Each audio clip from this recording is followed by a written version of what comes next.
এর আগে আমার কমসে কম রিলেশন ছিল 5টা। মাত্র 5টা রিলেশন নিয়ে ঘুরে বেড়াচ্ছে আখি, কিন্তু দুঃখের বিষয় হলো আখি ইসলামকে সবাই 12 ভাতারি বলে। বলো কি, তুমি সত্যি বলছো? হ্যাঁ। আখিকে নিয়ে যাদের ধারণা, সেই ধারণাকে ভুল প্রমাণ করতে একজন জুতা পেটা খাওয়া ইউটিউবারের মুখোমুখি হয়েছে আখি। আখি জামা কাপড় না খুললেও কি কি খুলেছে সেটাই বলবে আজকের ভিডিওতে। মিডিয়াতে আসার আগে আপনার কতটা রিলেশন করছেন?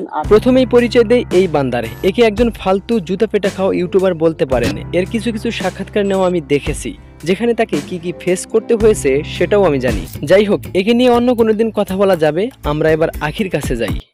আমারে টক্কর দিতে চাইস না ভাই, ওইরকম টক্কর আমি ভাতের প্রতি নেলায় নেলায় খাই। আখিকে ডাকি ডাকি ফাঁকি ফাঁকি ঝাঁকাঝাঁকি করা ছেলেগুলো আর তার কাছে নেই, সবাই ছেড়ে চলে গেছে। যাওয়ার আগে তার সাথে কি কি করেছে সেটাই জানবো আজকের ভিডিওতে, তাই ছোট্ট এই ইন্টারভিউটি দেখতে থাকুন। সাধারণত আমরা জানতাম যে আখি গার্মেন্টস কন্যা ছিল। মিডিয়াতে আসার আগে তিনি গার্মেন্টসে চাকরি করত, কিন্তু এই ভিডিওর মাধ্যমে পরিষ্কার হলো তিনি লেখাপড়া করত।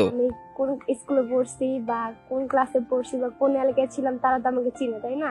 তারা তো জানে যে পড়ালেখা করছি, বাহিরের কি ভাবলো এটা নিয়ে কোনো ইয়া নেই। আখি একজন 12 ভাতারি। আখির 12-13টা বয়ফ্রেন্ড আছে। অনেকের ধারণা ছিল এমন, কিন্তু তাদের অবগতির জন্য জানানো যাচ্ছে যে আখি মাত্র 6টা রিলেশন করেছিল। এর আগে আমার কমসে কম রিলেশন ছিল 5টা, আর 6 নাম্বারটা রিলেশনে আটকে গেছি। এখনো আছে, আলহামদুলিল্লাহ অনেক ভালো আছি। এটাই।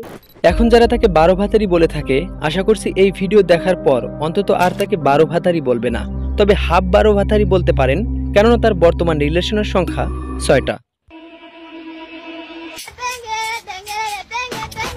আমাদের সমাজে আখির মতো পাখি অনেক আছে, নিজেকে তুলে ধরতে চায় মিডিয়াতে ভাইরাল হতে তারা নিজেকে নগ্ন করতেও দ্বিধাবোধ করে না। আখির মতো আর কেউ ভাইরাল না হোক, প্রত্যাশা আমার, প্রত্যাশা সবার। আখিকে পর্যালোচনা করে আরো একটি ভিডিও আসবে, তাই আলামিনের সঙ্গে থাকুন।